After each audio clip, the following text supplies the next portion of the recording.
Gospel of February the 11th, 2017. A reading from the Holy Gospel according to Mark. In those days, when there again was a great crowd without anything to eat, Jesus summoned the disciples and said, "My heart is moved with pity for the crowd, because they have been with me now for 3 days and have nothing to eat. If I send them away hungry to their homes, they will collapse on the way, and some of them have come a great distance."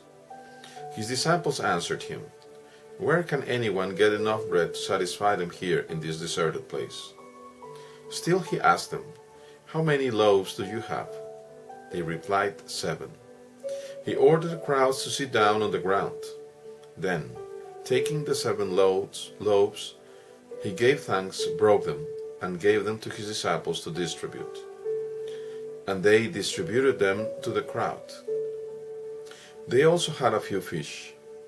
He said the blessing over them and ordered them distributed also. They ate and were satisfied. They picked up the fragments left over 7 baskets. There were about 4,000 people. He dismissed the crowd and got into the boat with his disciples and came to the region of Dalmanutha. Gospel of the Lord, praise to you, Lord Jesus Christ. Today the homily would be entitled, "How many loaves do you have?" You see, first of all, let me state something. Many times, especially during my seminary times, I've heard not a few, but quite a bit, of priests saying that this only was some sort of a representation, that truly there was no bread multiplication, that the people were moved with pity when they saw that the Lord was distributing the food, so that they started pulling out their own food to share. They diminished, those that do that and preach that, diminish the meaning of the gospel, and they go contrary to the tradition of the Holy Fathers of the Church. And if they insist in that fully, they can be heretic also. Do not believe them. Truly, the Lord multiplied the bread that day. But that again, even as astounding as it sounds, is something that just happened in the past. There are 2 words that I would like to ask, or rather to meditate, to ponder, 2 points to ponder. The first one is this: my heart is moved with pity for the crowd. They have nothing to eat. Now I ask you, wherever you live, is there hungry people? You might live in a very well-off place where it will take you to hop on your car and drive away for many blocks of the street to find any homeless person or people hungry. But there are plenty, and especially all over the world. It's incredible. If we could just dedicate 5% of the defense budget of the 5 greatest economies in the world, we would eradicate famine all over the world. Just 5%.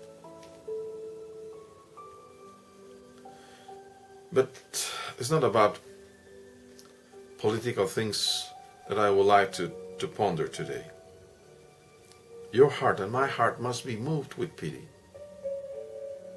Deep, moving pity. And the next question is the Lord's. How many loaves do you have? For the disciples it was obvious, seeing the quantity of the multitude of the crowd. Just imagine, Mark says that there were 4,000. Just imagine the size of that crowd. And we could say, well, it's evident that the 7 loaves are nothing. But yet, Jesus does not have faith. He has knowledge and confidence on his Father. He knows that his Father hears him every time. That is why he asks, give me your loaves. Trust me with them. Put them in my hands. I will pray to the Father and he will multiply them. And that's how the miracle was done. Could we again trust the Lord today with whatever little things that we might have and put those things in his hands, fully knowing that he will make those things sufficient for the task? It's difficult. I could say that we do, or we should, at least we should do that, all of us consecrated people. I realize that I am weak, that I am quite limited, perhaps that I am old, that I am quite insufficient for the task that my Lord sends me to. But I deliver my own life into his hands, fully knowing that even though I am incapable of doing the things, I am just like the smallest of pencils in his hand, and that he can write beautiful stories with my life, with myself, among you. If he can do such beautiful things with someone so miserable as I am, how much more will he do great things with you, all of you? We have to be humble, and we have to be trust. We have to trust, because God is trustworthy. We can believe in him. We can depend on him.